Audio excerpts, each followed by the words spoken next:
Okay, so we are back, and now we're going to talk about the research question.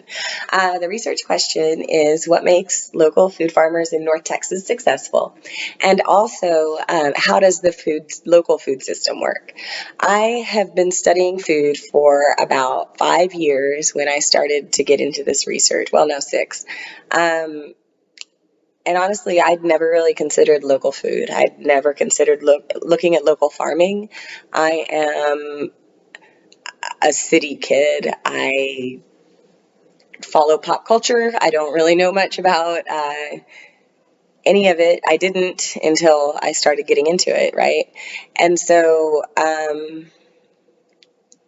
I when I was asked to figure out what makes local farmers successful, I just had to figure out what that even looks like. All of the academic articles that I read about local farming talk about the advantage of saving miles in shipping and the difference of packaging and things like that. But they don't really talk about the type of farming. Now, with CSA articles where they talk about community-centered agriculture, yeah, okay, community-centered agriculture. Yeah, they do talk about farming methods sometimes, but very often they only talk about one or two farmers when they're talking about farming methods. My whole take on this is what's actually happening in local food. What are the farmers doing? Who are they talking to? How are they growing? And what is the advantage? How are they selling it to people? So that was the research question. North Texas, we'll just kind of review that little section real quick. Why is that important? What does North Texas have to bring to the table? Not on the poster is kind of the difference of time. The land that we're on for our farm was actually originally for cotton. So industrial agriculture has had a pretty good handle on the South for a long time. And now that development is expanding, you're going to see a lot of these industrial farms are selling, making the real big profit, honestly, in the end, is the land value.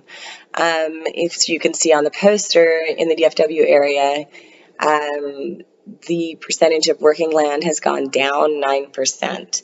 That's because of development, and that's because of people like me who are buying land that used to be for really big agricultural entities that has been divided into smaller farms. We are on 8 acres.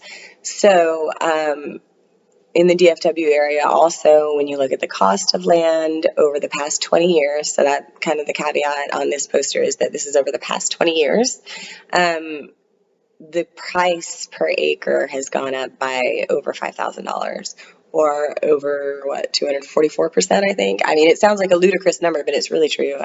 These facts are from the Texas Land Use website. I did not make them.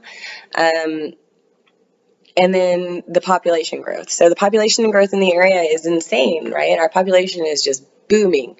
And so when you think about what's happening with local food, where are the local food farmers? And how can there be enough food for everybody on a local scale?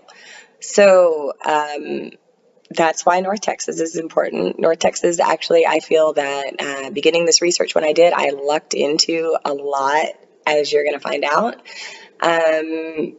So yeah, that's the research question.